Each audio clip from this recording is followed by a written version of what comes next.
Well, folks, we have a fabulous presentation ahead of us.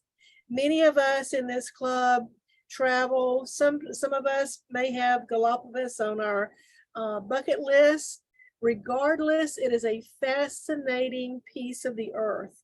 And even there's just a sheer history of how it was discovered and the folks that it has influenced is remarkable. So we are really looking forward to hearing from David Howard. And Julia brought David to us, and I am delighted that Julia is going to be able to introduce David tonight. So with that, Julia, I would love to turn it over to you for the introduction.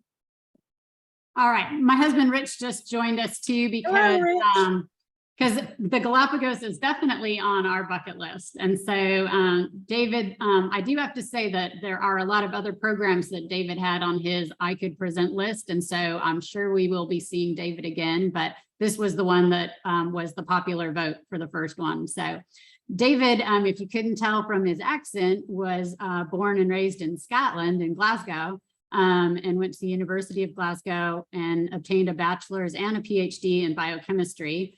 And he immigrated to the United States in 1974 and did a postdoctoral fellowship in virology and oncology at Stanford University School of Medicine in California.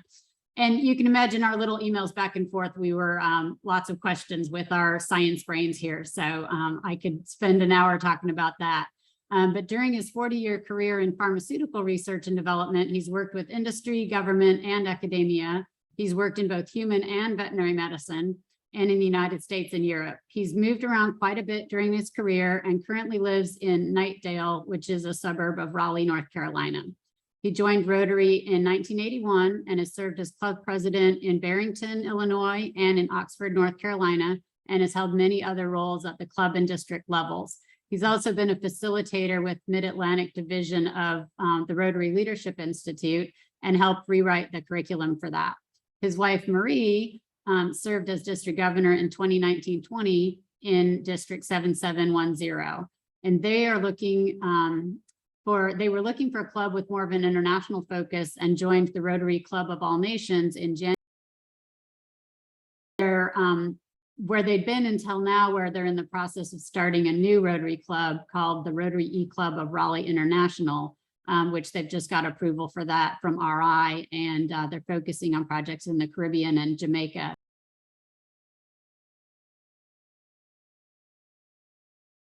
The other person, Peter, that's joined us is with them on this Jamaica venture.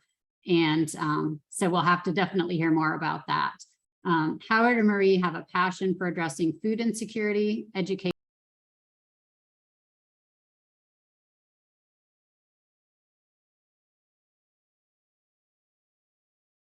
$5. They've worked with schools in Zambia, Jamaica, and Guyana, as well as participating in local school reading programs for second graders in the US. They've traveled to Guyana for their most recent service project, where they help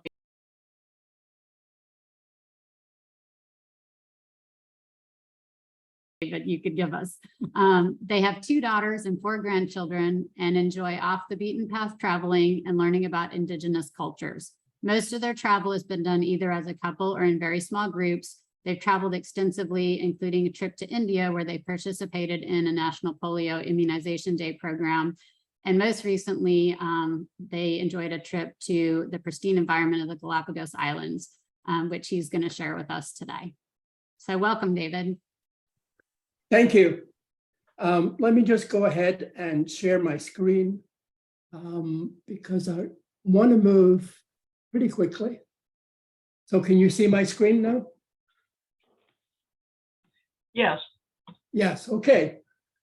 So I want to do more than show pretty pictures of pretty animals. I want to talk a little bit about the Galapagos Islands, a little bit about the country of Ecuador, because that's what we like to do. David, I think you're sharing your wrong screen, though. We're seeing your emails and your notes.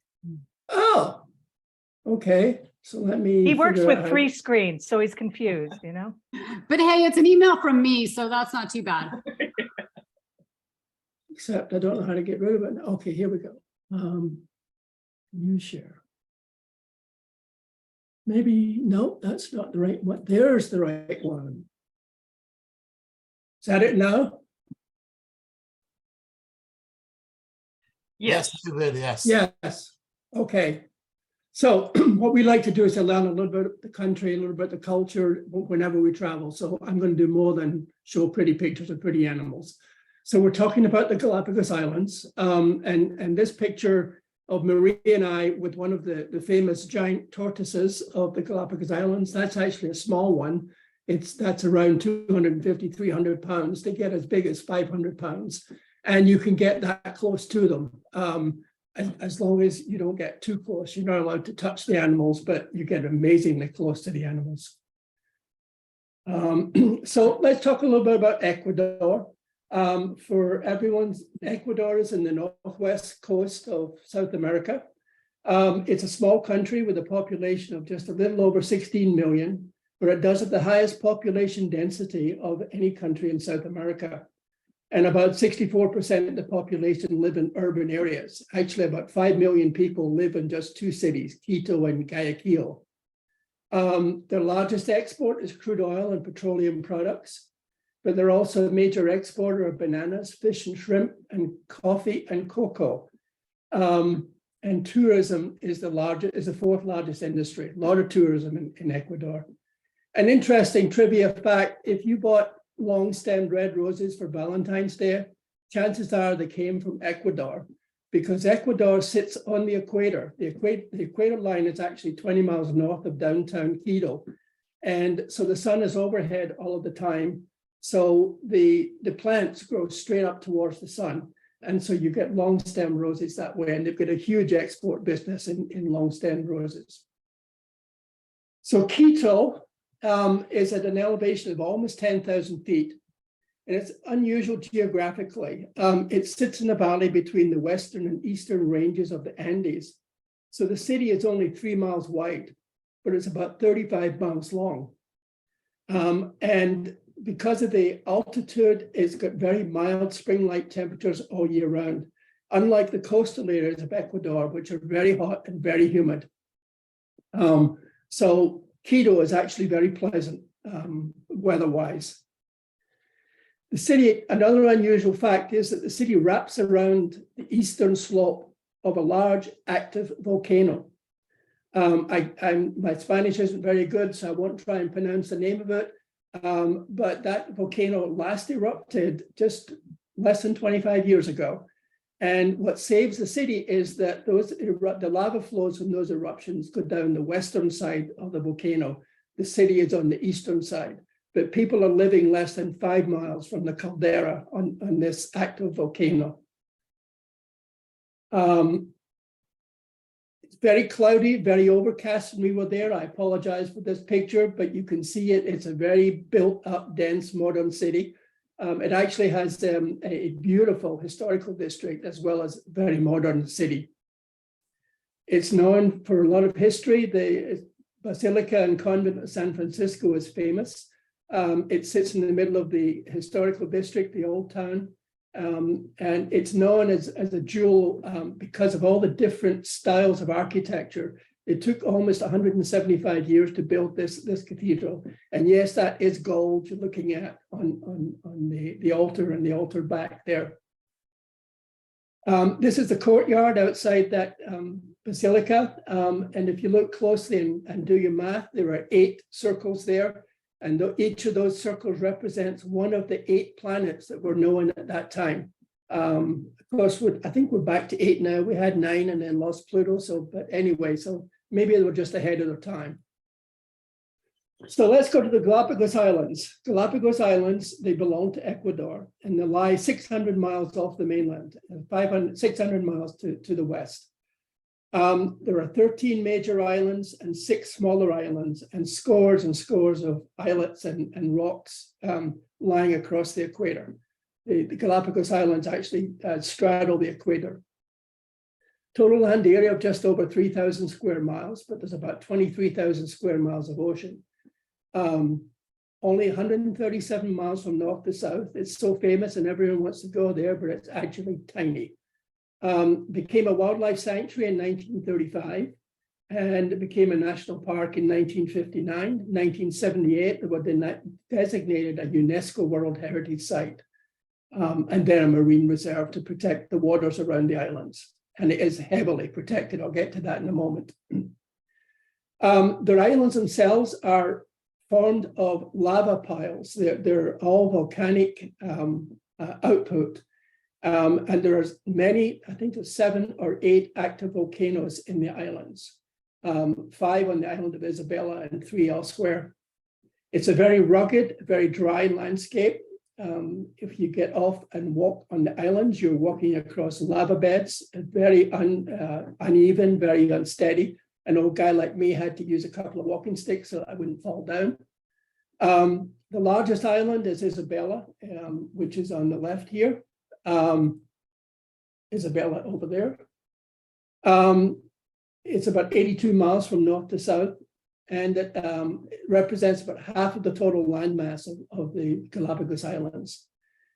Geologically, the islands are young, formed between 700,000 and 5 million years ago. The population of about 30,000, small population, and almost all of those are on 3 islands, Santa Cruz, San Cristobal, and Isabella. But the population is growing fast, 6 to 7% a year, compared to 2% on the mainland. Little island of Baltra has an Ecuadorian naval base. There's Balta here. And the Navy provide part of the protection to the national park. Many of the islands are virtually untouched by humans, but they have been altered, ruined by the introduction of non-native plants and animals. And the animals are mostly rats and cats.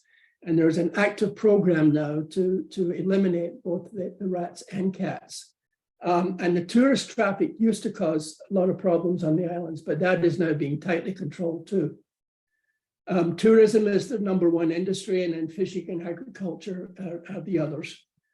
Cars are prohibited on the islands. You need a government permit, and the only vehicles allowed are taxis and buses and trucks. So this is what the islands look like. A lot of lava, bare lava. See the large lava boulders here.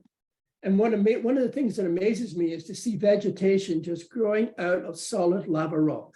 I don't know how that happens, but it does. There's some mangrove trees here that are growing out of solid lava. And these large cacti, doing the same thing. There is a Charles Darwin research station, and there's also the Galapagos National Park. And the research station, there's about 100 scientists and volunteers work to maintain the environment and protect the species in the national park. And interestingly, although these islands are famous for Darwin's visit, he only spent 5 weeks there. But he learned so much, I guess, while he was there. So our trip was a little bit unusual. Most people, say tourism is tightly controlled. When you land at the airport, you're immediately transported to a boat, a ferry, which then takes you to whichever island you're going to and to your hotel. Except in our case, we were transported to this motor vessel. This one was called the Petrel. There was a sister ship also. And this is the only tour company that is allowed to have a ship that rolls around the Galapagos Islands. I say rolls around, that's a little bit of a misleading. Every vessel that enters the national park waters must by law have a GPS system, and the Ecuadorian Navy and the park authorities monitor the movements of those vessels. And every vessel has an itinerary which it must stick to. So you're told which island you can go to, when you can be there, how long you can stay there, how many passengers you can have on land at any one time. This is all in an effort to protect the environment. So this ship had 8 cabins. It's a small ship. We had 15 passengers, I think, and almost as many crew. We landed in Baltra, moved over to the ship, and then we moved off the same day up around the north end of Isabel Island, and then down the west coast, round the bottom, came back across to Santa Cruz. Then we went to Santa Fe, and eventually came back to San Cristobal, where there's a second airport, and we flew out from there. There are more than 2,100 endemic species in the Galapagos Islands. And by endemic, I just mean they're unique to the Galapagos Islands. Most of those are terrestrial invertebrates, spiders, worms, things like that. And plants, but there are 20 unique reptiles. There are unique marine mammals. The sea life is amazing. So in addition to hiking on the islands, we also did snorkeling. So we got an opportunity to snorkel with the turtles, for example. Close enough, you could reach out and almost touch them. They were smart. They didn't let you get too close, but you got very, very close. So I'm going to go now and show some pictures of some of the animals. And this is just a random selection. We spent 12 days and the camera was never out of my hands. So this is just a random selection. So I imagine you've probably heard about the blue-footed booby. There is also a red-footed booby on the islands, but they live on an island we did not visit. So we never saw the red-footed booby, but this is a blue-footed booby. There's another one there. And then we have a flightless cormorant. These are little birds. They're probably less than 18 inches long, and you can see they've got tiny wings because they don't fly. They're very good swimmers, and they eat seafood. They catch the seafood and eat them. And then we go to the other extreme. We have the frigate bird, and there are two species of frigate bird in the Galapagos Islands. They're called the giant and the magnificent, and I can't tell the difference between the two. But I guess one is slightly bigger than the other. And unlike other seabirds, frigate birds lack oil for their feathers, and so they can't land on water. So they fish on the wing. This was a shot I managed to get of a frigate bird pulling some kind of fish out of the water.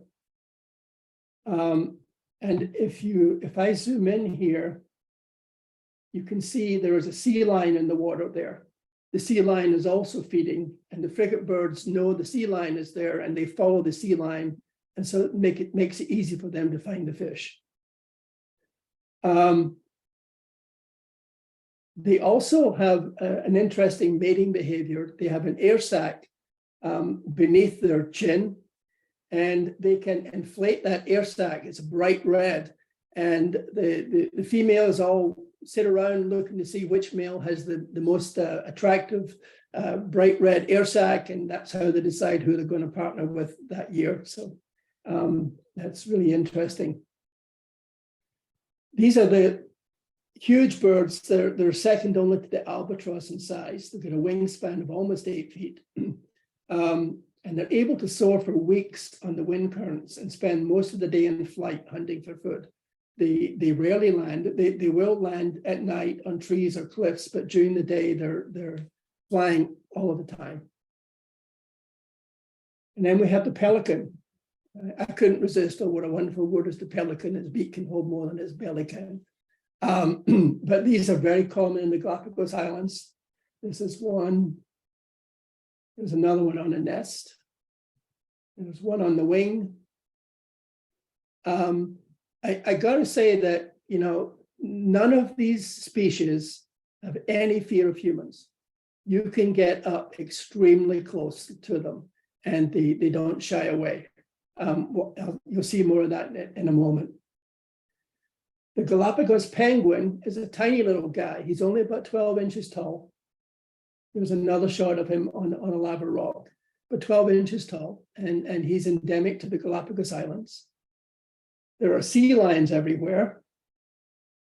Interestingly, I noticed whenever we were in a harbor, all of the boats had heavy rope nets hanging from the top of the cabins down over the sides of the boats. And I thought, naively, that was to prevent people from falling overboard.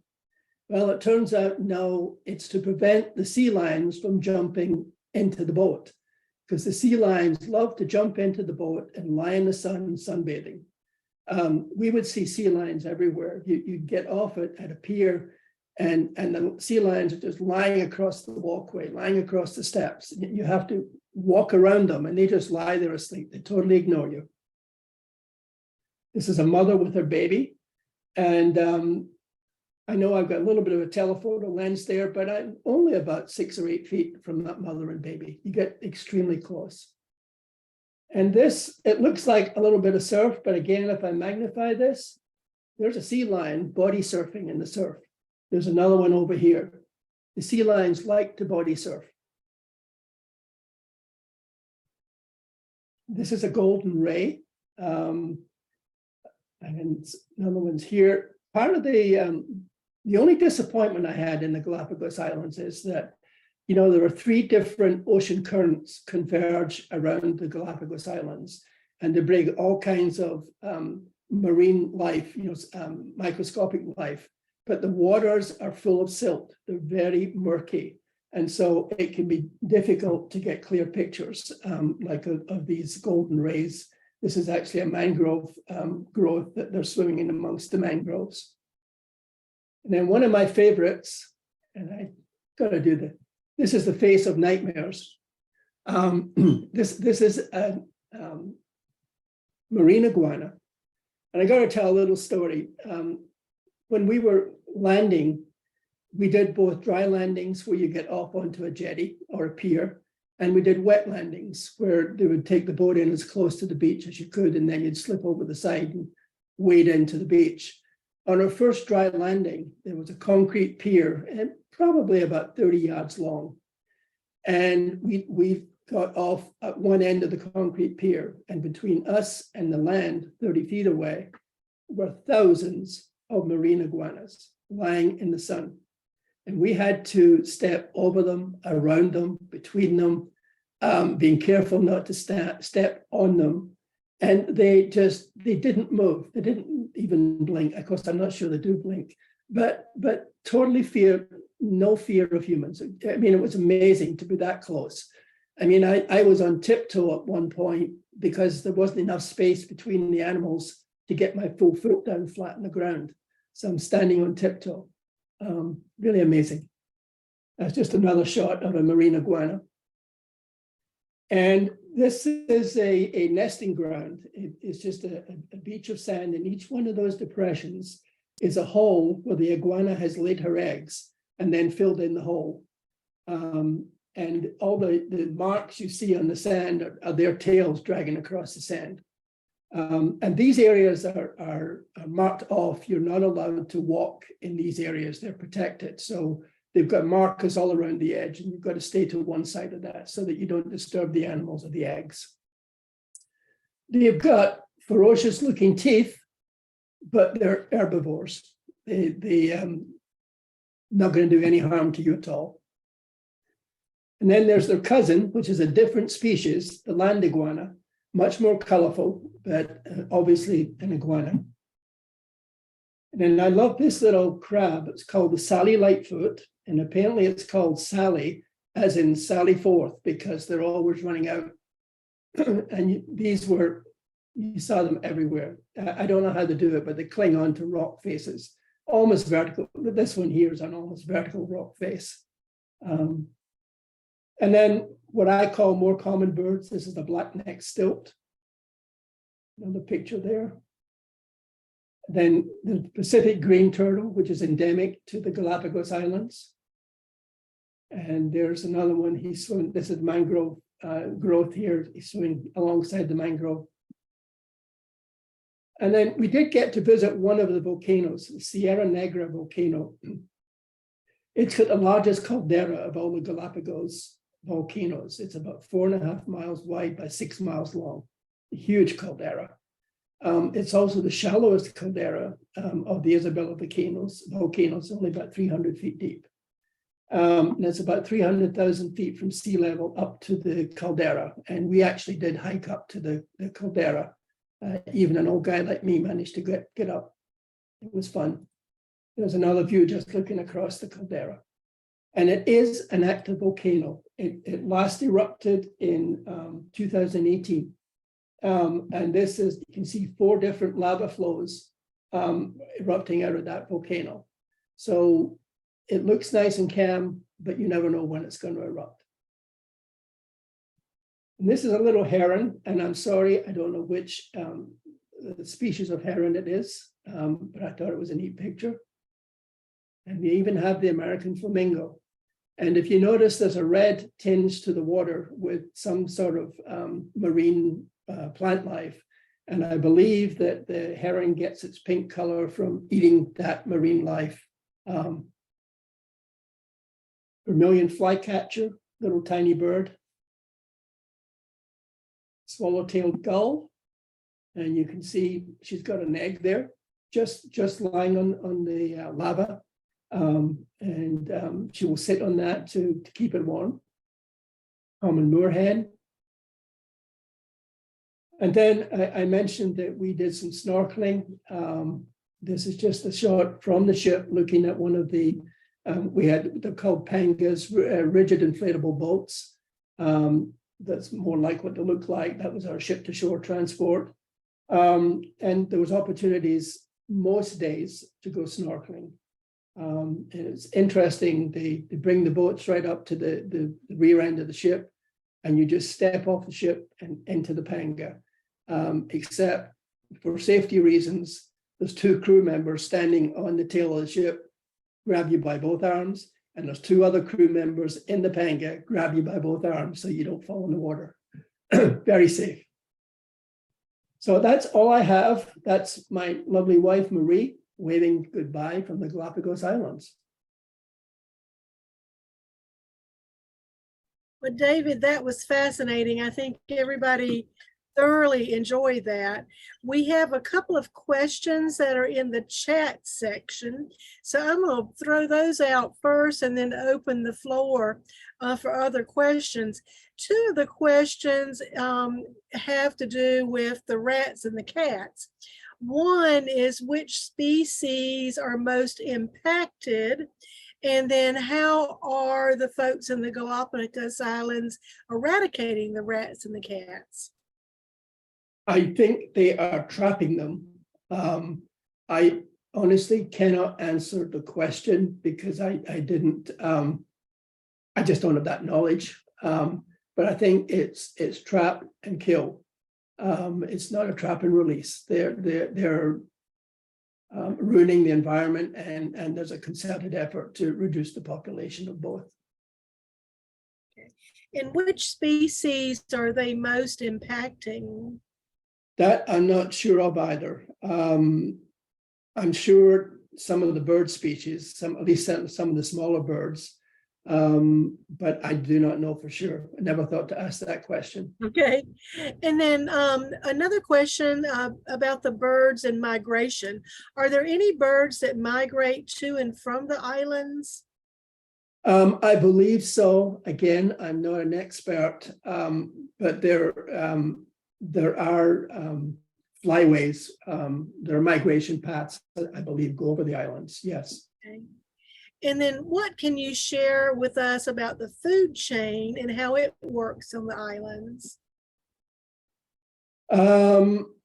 I do not believe there is any predation, mammal on mammal. There's obviously predation in terms of seafood. A lot of those animals, feast on sea life.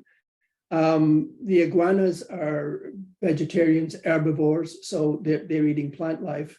But the bird species are fishers, so they're eating fish. Okay. But I do not believe there is any predation. There are no natural enemies for any of the land mammals. Okay, great. And how long did y'all plan your trip to the island? I mean, was this something y'all had wanted to do for a long time, and how did you come about using the ship as your mode of transportation? Okay, we've talked over several years about visiting the Galapagos Islands, and my father-in-law and mother-in-law had visited there years ago. The ship was serendipity. there's a travel company we use for most of our, let me call it exotic travel. It's called Natural Habitat Adventures. And this was a trip that they offered. And it was only after we got there that we found out that they're the only company that has a shipboard tour. Everyone else, you take day trips from your hotel. But we've used this company in many places, and this was just another trip that they offered. Great. All right, folks, what other questions do we have for David tonight? Robert, you're muted, so unmute yourself. Yes, I'm sorry I came in late, but I really wanted to hear your presentation. Galapagos is one of my favorite places. I like it a lot. Been there several times. Did you get to Tower Island? Which island? Tower Island. No. It's a small island in the north. No. And then No, to the south, did you get to Hood Island? No. We traveled around Isabella and across then to Santa Cruz, San Cristobal. So no, we didn't get to the far south or the far north. No. I'm a little rusty on some of my knowledge, but I do know that one of the problems with rats and cats, it might not be the number one, but they've also disturbed the nests and eggs of giant tortoises as well. I don't know that for sure, but that would not surprise me. And I have a question for you along that line. It's been quite some time. Is Lonesome George still alive? No, I don't believe so. Lonesome George, they have, I don't know whether Lonesome George is sorry. Lonesome George is stuffed. Is he? Yeah. He's still in the Darwin Center, but Lonesome George is a giant tortoise, folks. Yeah, I wasn't sure whether he was it was taxidermy or whether it was some kind of model, but as Marie said, it's taxidermy. He's stuffed. Yeah, he He's was preserved. the last of his species, and a male, and there was not a female around, so that's why they called him Lonesome George. Yeah. I remember years back they were trying to clone the guy, but I don't know if that ever worked. I don't think so. At least there wasn't any evidence of it while we were there. Thanks. Julia, you've got your hand up if you'll unmute.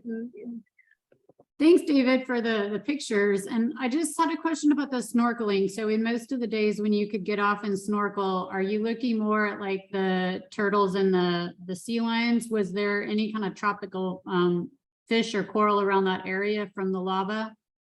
There's a lot of tropical fish and the turtles. No, I'm no expert in fish, but I know I saw lots of beautiful, highly colored fish species.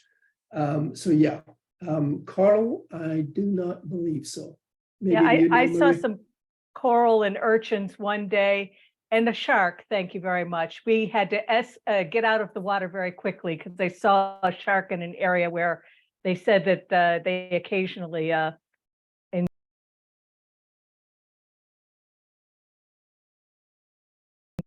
The tour company put a huge premium on safety. When we were in the water snorkeling, they had crew members in the pangas watching for sharks, for example, or if you got too close to the lava rock faces, they would bring you back. Very, very safety conscious. The currents were pretty strong.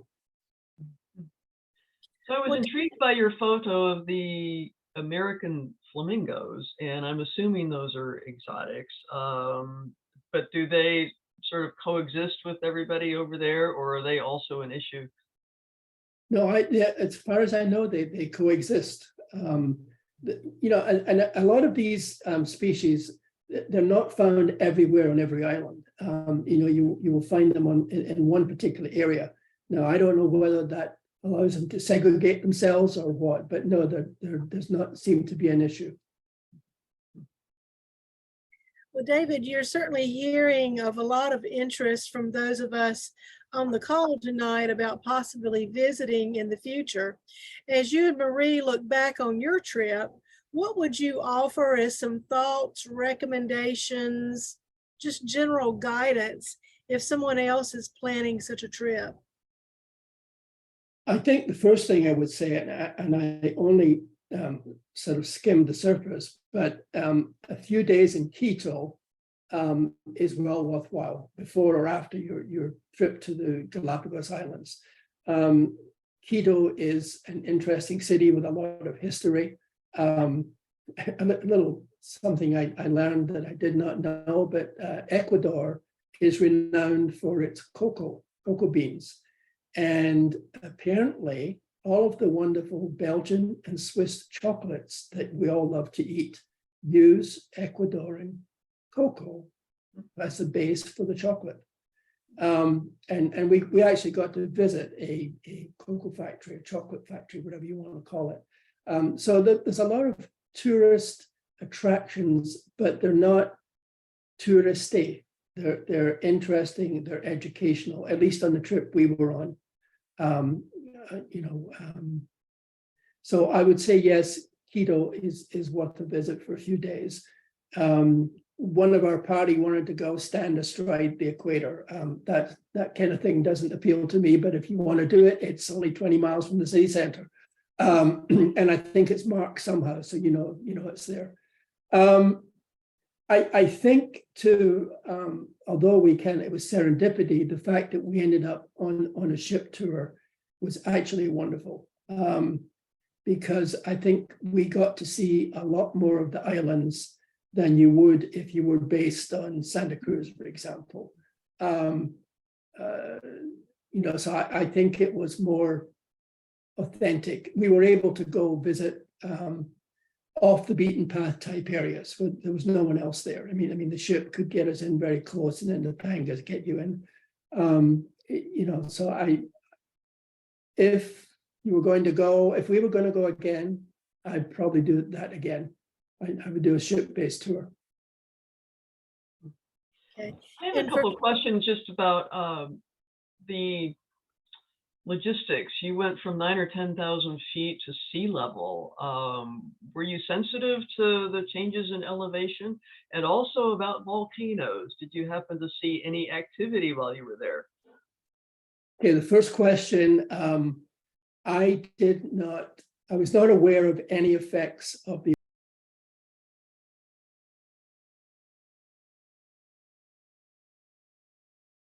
in the Rockies, but as long as you stay below 10,000, I don't think you're going to see much effect, unless you're trying to run uphill. Then you'll see it.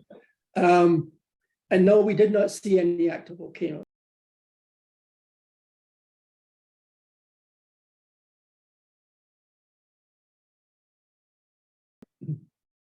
And I think that's something to be aware of. There was the event a couple of years ago in New Zealand, where a volcano erupted and several tourists in a party were killed. So it's just something to be aware of.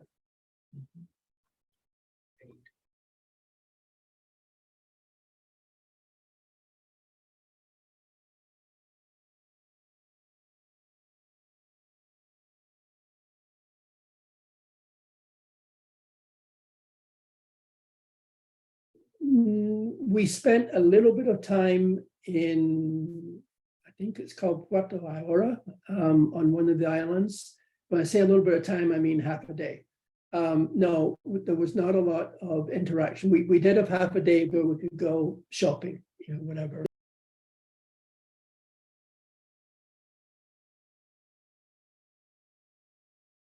It was really all about the animals. Was not about the people per se. We did, though, do some museums as well as the church tour, and we had some Ecuadorian food while we were in Quito.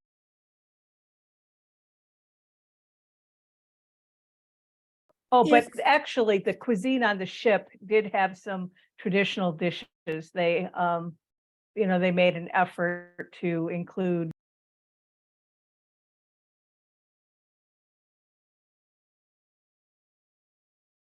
For folks who travel to the islands but don't do the ship like y'all did, are they able to see more? There are day trips. Remember, this is very small, 137 miles from North.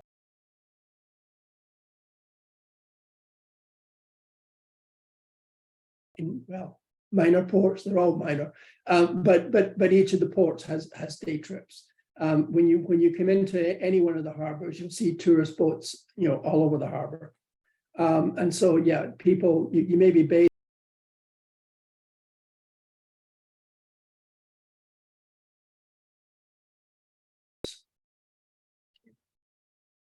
And again, it's all controlled by the government. So each of those tourist boats has an itinerary.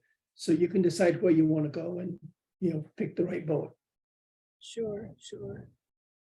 Okay. David, I have another question about getting off the boats on where you got off to walk on land. Did they regulate how many people were off on the islands at one time? Like if your boat was there, other boats were waiting, did they kind of regulate the amount of people on foot at a time?